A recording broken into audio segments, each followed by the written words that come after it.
Ready to go. Thanks, Haley. Well, good evening, everyone. My name is James Hospitalis, the founder and head of the Earth Medic and Earth Nurse Foundation. Welcome to our session this evening on commercial determinants of climate change and NCDs. It's the same dirty bag of tricks we're going to be learning. This is part of a series on climate change and non-communicable diseases. And we run this now jointly with next. Our partners in it are ourselves, Earth Medic and Earth Nurse, the Global Consortium on Climate and Health Education at Columbia. Give a shout out to our partner, Cecilia Sorensen, and the Healthy Caribbean Coalition with Maisha Hutton and Sir Trevor. So we're really happy this evening to be looking at another angle on climate and NCDs, not a specific disease, but looking at the commercial determinants and how companies behave and how those behaviors drive both climate change and non-communicable diseases, two super problems for us, especially in small island states. So you should at the end also be able to better explain something about the common commercial tactics across industries, whether it's big oil or big tobacco or big food.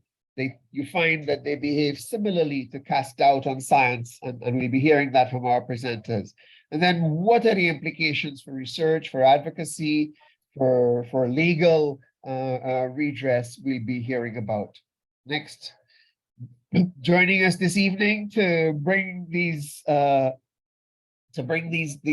to us are Professor Nicholas Freudenberg and Nicole Foster from New York and Barbados, respectively. Nick is a distinguished professor of public health at the City University of New York and co-founder of the City University of New York Urban Food Policy Institute. And his research focuses on food and social policies in urban environments and health inequalities, strategies to bring health and social and economic benefits of a college education to more students from low-income, Black, Latino, and immigrant communities, and public health approaches to reduce the harmful influence of commercial determinants. Here's a couple of recent books: At What Cost? Modern Capitalism and The Future of Public Health. And this one I like, Lethal But Legal Corporations, Consumption and Protecting Public Health. So we look forward to hearing from Nick. I first heard him in a WHO session just over a year ago, and I was intrigued at this idea that there are things in common between oil companies and food companies that we need to pay attention to if we're interested in health and climate. Nicole Foster. I've known Nicole for quite a few years, attorney at law and law lecturer at the University of West Indies Cave Hill campus and founding head of the Law and Health Research Unit in UWI. She's also Healthy Caribbean Coalition policy advisor, and in this capacity has authored several briefs on CARICOM's non-communicable disease response. I read a nice paper from her, provocative paper from her recently, looking at how private sector interests in the Caribbean fit right into this whole discussion about commercial determinants. Next. After our key speakers, we would be hearing from Mr. Brian Murray to give the segue into the breakout rooms, and those are the questions we'll be examining in the breakout rooms. I see a lot of good friends and colleagues in the audience. Welcome all. So without any further ado, are we going to switch over to Nick? Hi, Anselm, Ken. Hello. Hi, James. Okay, over to you now, Nick. Good evening to everybody. Such a pleasure and an honor to be here with you today. And I'm going to be talking about some of the strategies that health professionals, public health professionals, advocates, policymakers can take on the commercial determinants of ill health, with a particular focus on climate change and non-communicable disease. You know, in 2023, we have witnessed over the last decade or so a cascade of public health crises: the COVID pandemic, the multiple climate emergencies. They've hurt us here in New York, they've hurt you in the Caribbean, and they will continue. The rising burden of non-communicable diseases, including mental health disorders, a variety of environmental threats to health. We talk here in the United States about deaths of despair, addiction, firearms that have grown precipitously, and also about the growing toll from precarious work. We need to ask, what is happening in the 21st century that we're seeing this sudden concatenation of public health crises? And the question we have to ask is, what might be the common causes of these crises, these disasters? And what I'm going to suggest in my talk this evening is that one cause, perhaps not the only cause, but the fundamental cause, are changes in our global and economic political system that are contributing to this cascade of public health crises.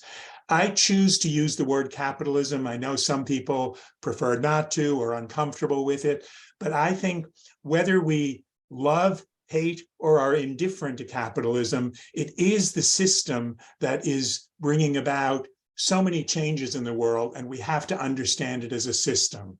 And the argument that I'm making is that changes in 21st century capitalism, changes that began in the latter part of the 20th century and are escalating now, have contributed to this series of public health crises. And those include corporate managed globalization, where increasingly the globalization of the world is set by the world's largest corporations; financialization, where an increasing part of the global economy is in financial institutions, equity funds, banks, insurance companies, and their decisions shape opportunities for health and disease. The parts of what some people call neoliberalism, deregulation, privatization, meaning that things that used to be in the public sector are now shaped by commercial actors. Monopoly concentration, an increasing proportion of the global economy, and this is true in the United States and the Caribbean and Latin America and around the world, is handled by a handful of corporations: our food supply, fossil fuels, automobiles, and the decisions they make shape the choices that ordinary people have. In the 19th century, Louis Pasteur said that science and technology belong to humanity, but increasingly the new developments in science and technology belong to corporations, and they decide how those resources are deployed. And finally, a new ideological dominance where the ideas of markets know best, of individual responsibility, shape the political system and the social system and the cultural system. These 6 changes have led to an increasing stratification of the world's population by race, class, where you are in the global economy. They've led to growing income and wealth inequality, and as a result of those, an increasingly inequitable distribution of what we need to live: food, housing, work, education. And these have contributed to these public health problems that we've been talking about. And these changes in the political economy, in the global economy, contribute to ill health and health inequities in a variety of ways. They promote what some people have called hyperconsumption of unhealthy products, and they reduce the availability of healthier choices. Increasingly in the world today, the easy choices are unhealthy choices as a result of our global economy. They've precipitated climate change and pollution. Air pollution is rapidly moving to a much higher level in the cause of the global burden of disease. They've limited lifestyle, behavioral, and policy choices to options that support profitability and continued corporate control. And as I've said, they exacerbate inequality and stratification. Increasing concerns in many parts of the world, in the United States, in Brazil, in the United Kingdom, in Turkey, in Egypt. These changes are also destabilizing democracy. And we're seeing the rise of autocracy and an alliance between corporations and governments to remove control that had been in a democratic arena. So what does all of this have to do with us as health professionals? So I think they have led us to focus on something new called the commercial determinants of health. And that's the idea that we're considering this evening. And I wanted to show you some definitions. The simplest definition, and I like it for its simplicity, is that commercial determinants are factors that influence health which stem from the profit motive. The World Health Organization defines it as private sector activities that affect people's health directly or indirectly, positively or negatively. My colleagues and I have come up with a wordier definition, but I think it gets at some of the complexity, structures, norms, rules, and practices, the practices of commercial actors. And there is a new report that is coming out next week by the Lancet Commission on Commercial Determinants of Health. I had the privilege of being part of that group, and they will provide a summary of the knowledge, and that will be available on the Lancet website in just a few days. The question is, how can we apply this notion of commercial determinants of health to our daily practice as health professionals, public health professionals, policymakers, advocates? I think we need to understand how various groups who can be agents of change, and whether that's investors or businesses, or down to us, right? Health and public health professionals. What are the tactics for change we can use to see changes in what businesses actually do? And those of us who've been looking at commercial determinants of health have focused on industry practices. You know, my training was as a health educator, and we were taught, here's how you change the behavior of individuals. But what I've come to learn over the last couple decades is we also need to change the behavior of corporations and trade associations. And we need to change their business practices, how they do marketing, product design, retail, pricing. And we also need to change their political practices, their lobbying, their campaign contributions, their public relations.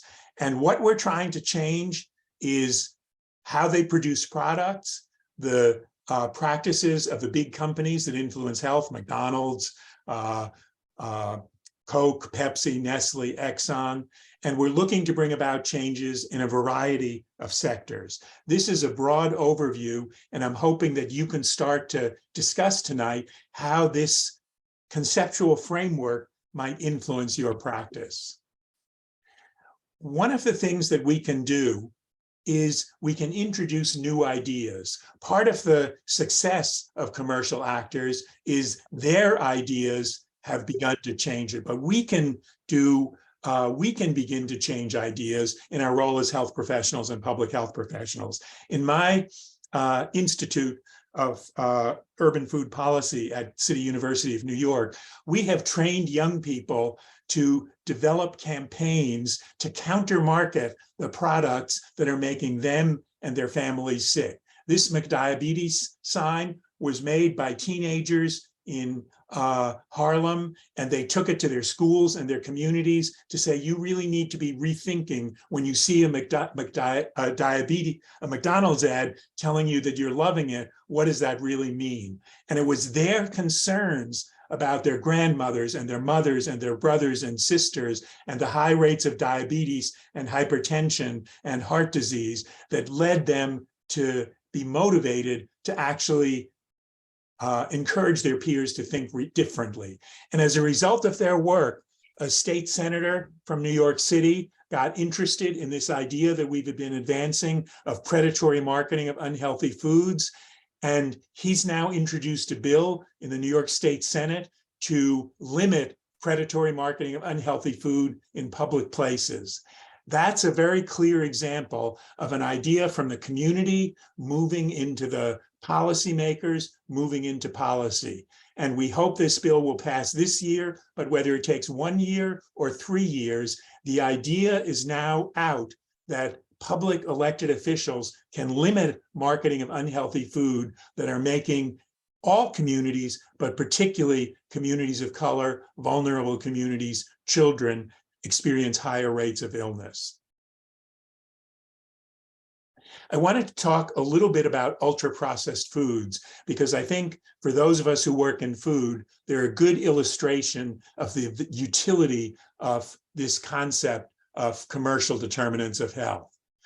Ultra-processed foods, foods that are highly processed, high in fat, sugar, salt, additives, flavorings, colorings, are really ideal products for 21st century capitalism. They're easy to ship around the world and sell in the Caribbean, in China, in New York, and everywhere else. They're conducive to global marketing. They rely on sugar and corn and soy and wheat and just a few products that are easy to produce industrially.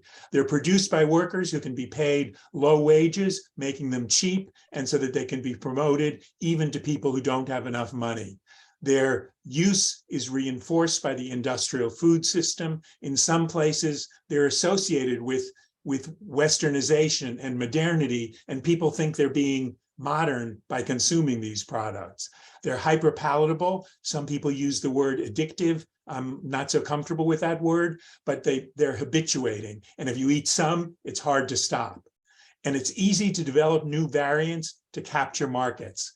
Now, all these things make ultra-processed foods extremely attractive to food producers.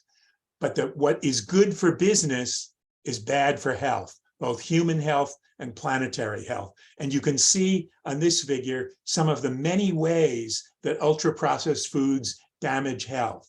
So I'm saying that as public health professionals, we want to raise the idea that ultra-processed food and the fact that here in the United States, 57% of our calories come from ultra-processed food, shocking, that a worthy public health target is to get that down over the next few years so that we will not see this high global burden of diet-related diseases. And so I think the task that we want to take on is we want to link the work that those of us are doing in food with the work those of us who are working in climate change, because our food system and our energy system are closely connected. And reducing ultra-processed food will also reduce the use of fossil fuel, because the industrial food system depends on fossil fuels for fertilizer, for transportation, for tractors, and so on. And by helping small and mid-sized farmers to use different farming practices, that's good for health and it's good for the environment. Reducing food waste can help reduce food insecurity, and it also protects the climate. So understanding the ways that people now working in often separate sectors to reduce climate change and to improve the diet, if we can figure out ways to work together, we will be able to take on these fundamental commercial determinants of health. I think I'm going to end there. I'm putting my email up here. If any of you have questions beyond tonight, I would be happy to speak to them. And these are some sources that I think will be of interest to those of you who want to learn more about this. Thank you so much. Thank you very much, Nick. Thank you very much, Nick, for that great overview of what's happening in our 21st century with commercial forces becoming so imbalanced in our societies that they're causing problems for the health of people, the health of the planet. And then you looked at what we could do about this. So that was a great entry. I worked a lot on food policy in the past, food front of package labeling, which the industry here has resisted, and probably Nicole will say a little bit more about that. And the use of ultra processed food. I think in the UK, I've seen a statistic, it's close to 70% of all calories are coming from high fat, salt, and sugar foods. So you took us upstream and kind of opened our eyes to what some of the determinants are. Thank you very much. I'm going to hand over now to Nicole. Let's hear from Nicole Foster, head of the Law and Health Unit at UWI in Barbados. Nicole, over to you. Thanks very much, James, and thanks for the invitation and opportunity to share. I'm always a little bit, the odd man in the room. So Nick earlier said, as public health people, I'm like, yeah, I'm the lawyer in the room, but I guess I also consider myself a public health person for these purposes. Yes. So I'm going to pick up on where Nick left off and sort of try to look at the whole question of commercial determinants of health, whether that be in the context of NCDs specifically, or then more broadly in terms of climate change through a legal lens. And in the same way that Nick tried to think about concretely what can we do as public health practitioners and advocates to sort of move the conversation forward, my contribution will try to reflect a little bit on how lawyers and the law more particularly can assist in this. And therefore, the importance of having those conversations, not just between climate people and health people broadly, but ensuring the climate and health people also include persons from a legal background. And it's so funny because James talked about the commercial determinants webinar that they'd had when he first met Nick. And I loved this definition from then, and so it was I was so happy to see that Nick was going to be on this webinar today. And then I noted that he had brought the definitions and he had multiple ones, but I still quite like this one, even though he does say, yes, it is long, but I think it's quite a useful definition for the reasons that he said, in terms of really focusing our minds on the very diverse and complex ways in which commercial activity intersects with and impacts on health.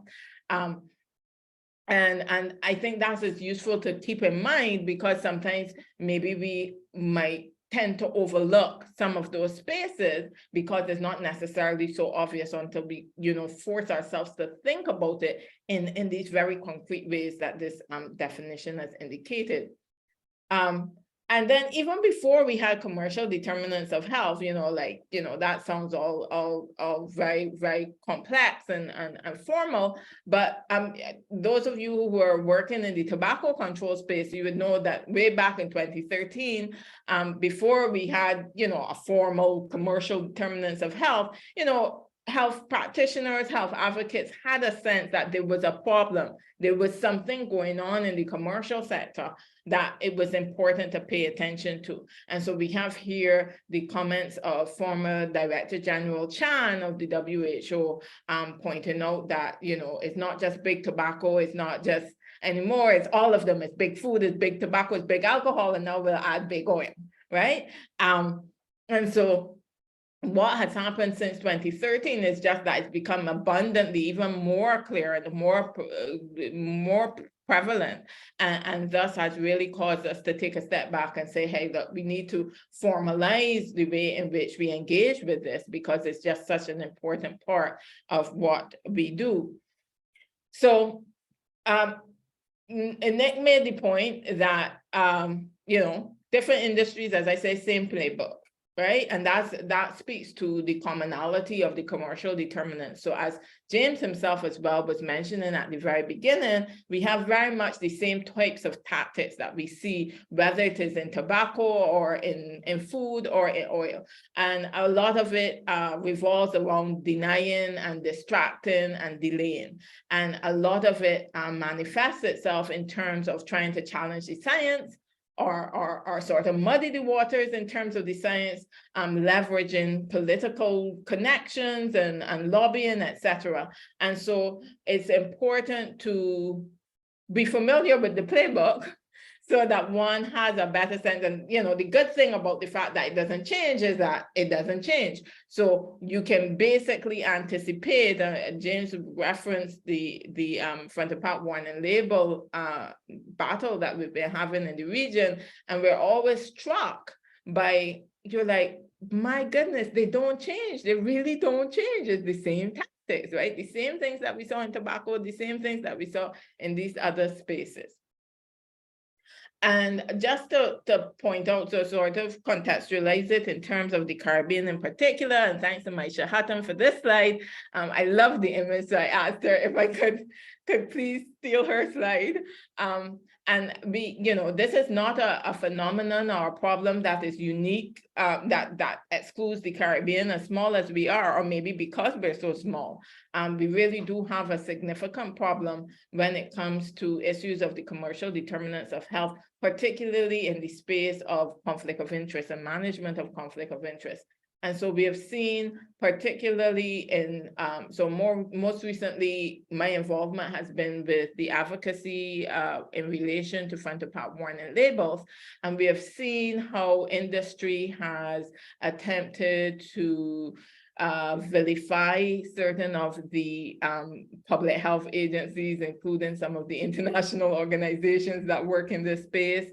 We have seen how they have tried to junk to sort of undermine the very clear conflict of interest free science that's out there, and then put their own science, which is not free of conflict of interest, and coming up with some very strange conclusions, but still very much advocating pushing that narrative in a strong way.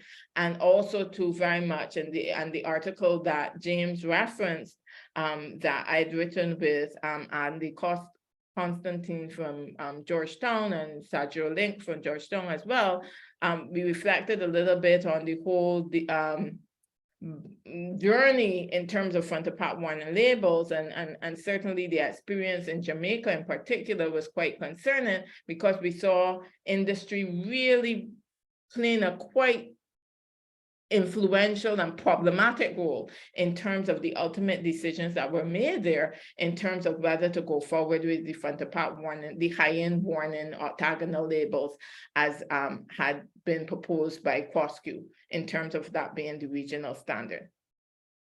So that's commercial determinants of health, and yes, they are very much relevant and prevalent within the Caribbean.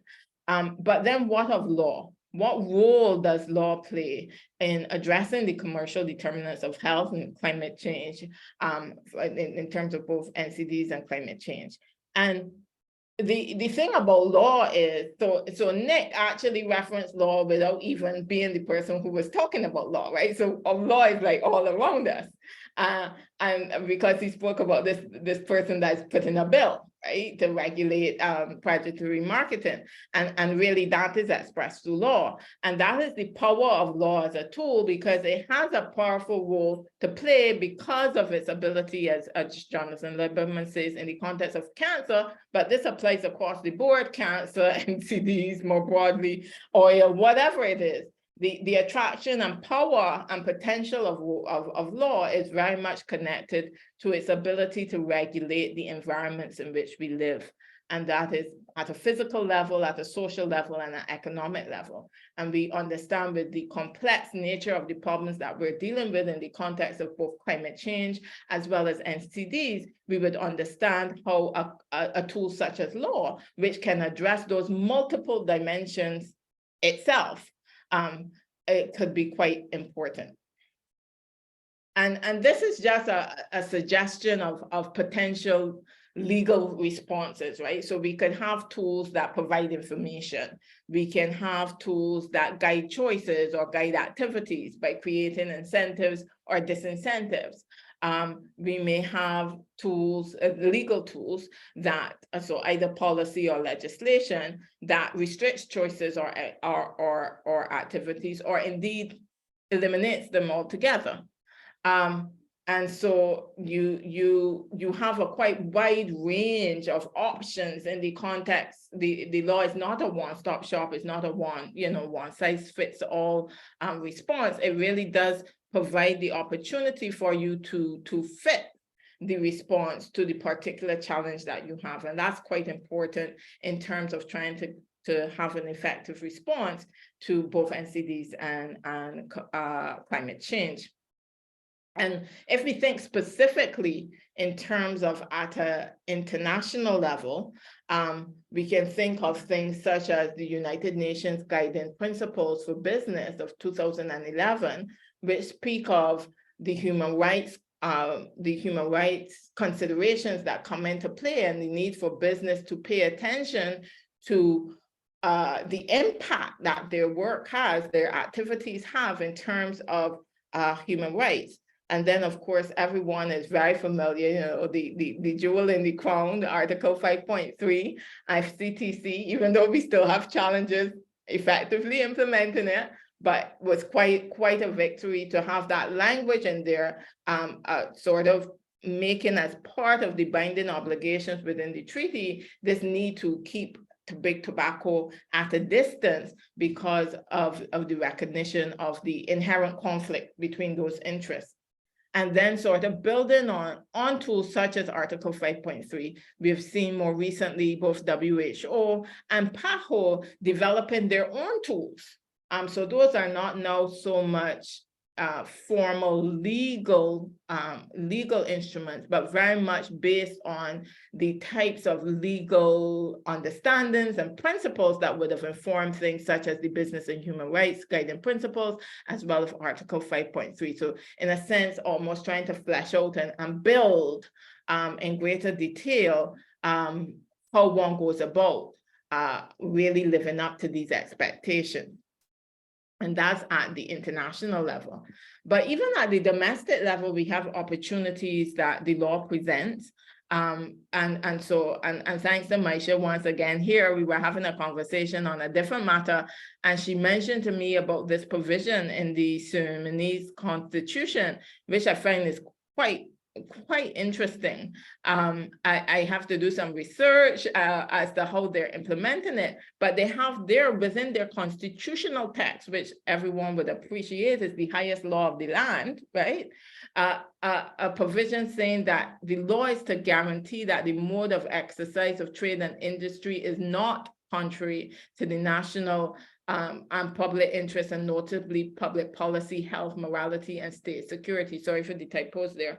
And so there's potentially a whole lot that one could do with that, bearing in mind that this is included within the constitutional text, not even just a regular piece of legislation. And so it would be quite interesting to find out really how Suriname has operationalized this provision, what types of legislation perhaps or policies have been put in place to make sure that they can have that type of guarantee. But that's certainly a model and an example that we could follow. And then we equally have within the region, certainly we have different territories have things that have instruments that seek to deal with the issue of conflict of interest. So you have the staff orders, for example, for the public service of St. Lucia, where you have to declare certain interests. You're not supposed to take certain gifts. You're supposed to limit certain amount of your interactions.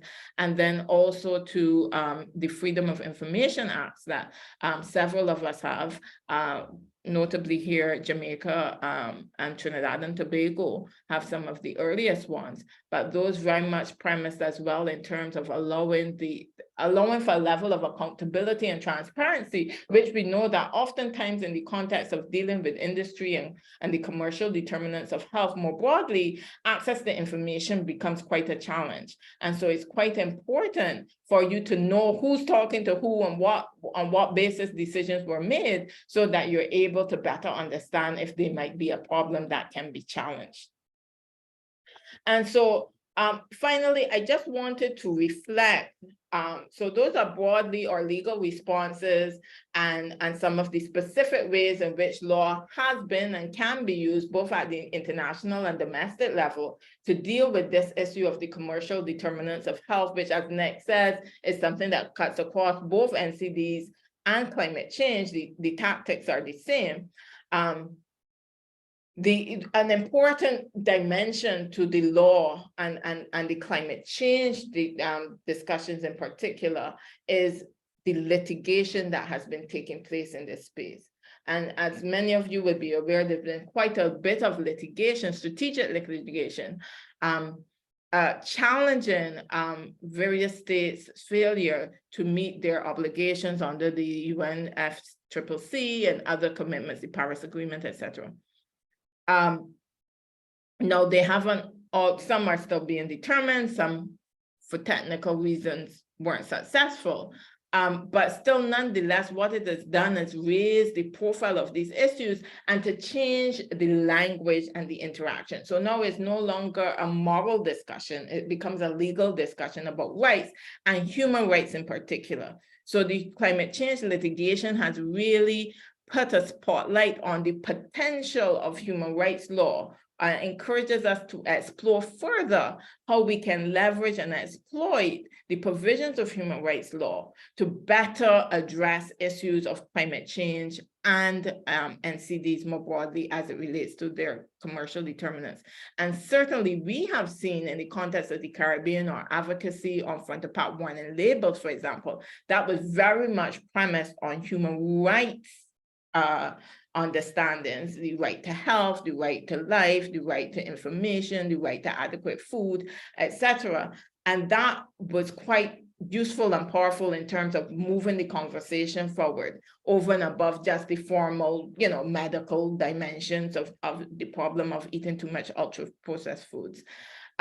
We also have in that regard the potential that is raised as well by the recent recognition of the right to a healthy environment.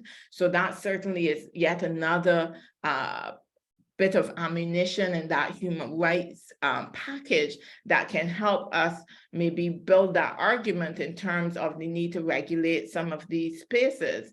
And so it is, to my mind, well worth us reflecting a bit more as the two communities, health and climate change, but also to, in a sense, law cost cutting both, how best we can utilize the law, and in particular human rights law, to change the conversation, to improve the regulation in this space, to justify some of the limitations that we're seeking to make, because then, they can be justified in terms of fulfilling your obligations, in terms of your human rights obligations.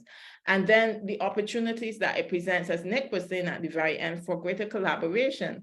And I think that is going to be key going forward, that we all have to come together and be having a common conversation and leveraging our respective skill sets.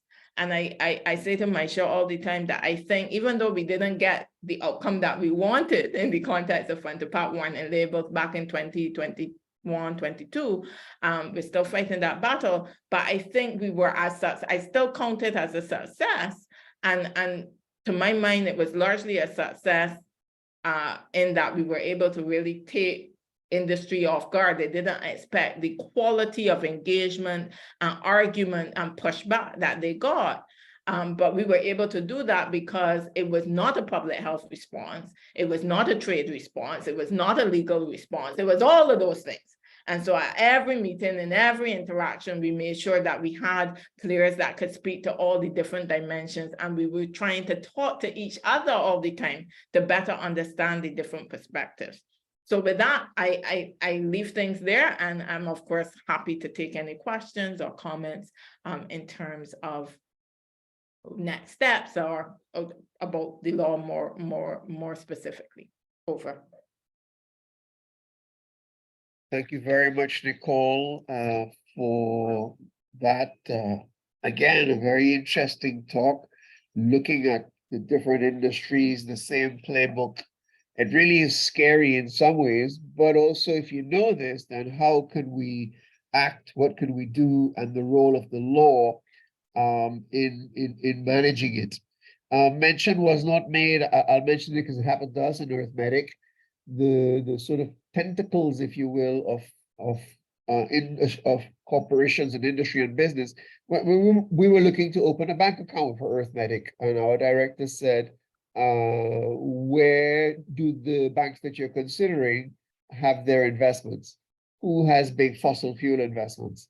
And it was a surprise that some of our big banks in the Caribbean, like Scotia and RBC, are heavily invested in new fossil fuel development. So our director said, well, you cannot bank with those because they have too high a level investment in fossil fuel, which is interesting because somebody finances as well, the private sector, to do some of the things that determining health. So thanks again to Nick Freudenberg earlier for looking at that broad commercial determinants and the need for advocacy for working together across, which is also echoed by Nicole, the need for working together between the tree huggers and the people lovers to join armed with this knowledge of the sort of joint tactics or shared tactics.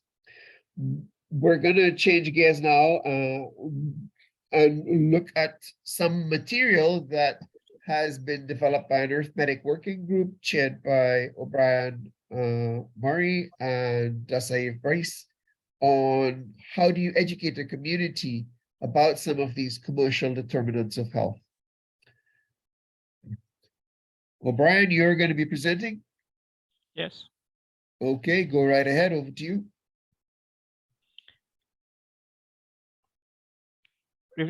May Eddie please share the slides? Thank you.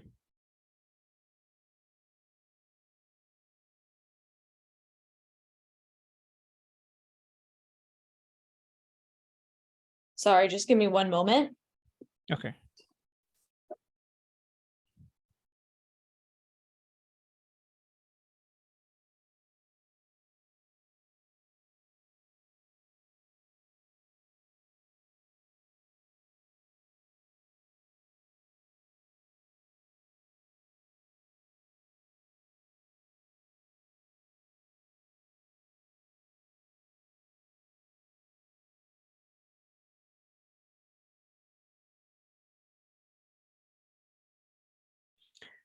Good evening, everyone. My name is O'Brien Murray, a member from Working Group 2.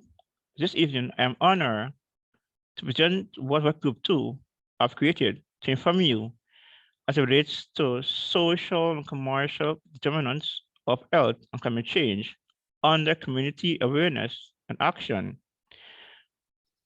Next slide, please. All practitioners need to be aware, advocate, and take action. Next slide, please.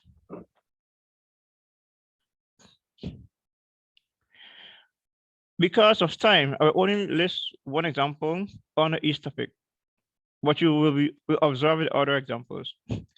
Health practitioners need to be aware of the vulnerable groups. Example, young people. You need to be aware of the link between climate change and health and social commercial determinants of health. Example, social food insecurity and food scarcity. Next slide, please. Next slide, please. Next slide. Need to be aware of risk factors. Example, marketing, which enhances the disability and accessibility of unhealthy commodities. Need to be aware of social and commercial behavior challenges and identify the impacts. Example, next slide, please. Example, the absence you need to advocate for policies like energy production policies. Next slide, please. You need to mobilization of resources. Example, create vigilance-based programs in the community related to unhealthy commodities. You need to advocate for public health assessment and monitoring. Example, assess public health impacts on commercial products. Next slide, please. Practitioners need to take action on awareness. Example, improving community literacy on health, environment, and climate change, and social behavior changes. Practitioners need to take action on consumer activism. Example, mobilize population to pressure elective government or businesses to take action that are harmful, that reduce harmful practices. Next slide, please. Next slide, please.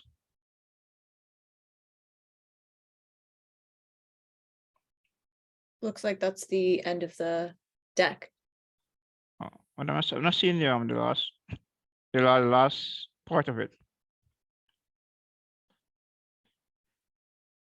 So this is why institution need to take action in order to ensure that social, commercial determinants of health and climate on a community awareness and action. I hope my institution was informative, and sorry for the hiccups within the presentation. Thank you.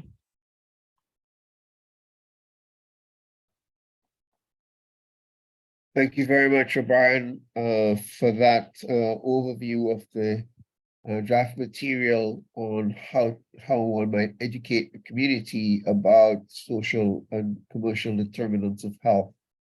We're going to be splitting up into working groups to examine a few questions that were shown at the beginning, but are we going to show them again now, Haley, or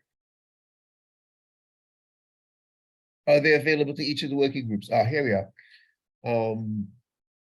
So the questions for the breakout room discussion is, what do you understand by the term commercial determinants of health, and how does climate or environmental factors exaggerate these? What are some of the tactics used by the private sector or government to influence choices which members of the public make? And what are some of the solutions that can be put in place? We've heard about advocacy and education. We've heard about some legal solutions. Let's hear what we come up with in the breakout rooms. So, Haley, are we going to be randomly assigned?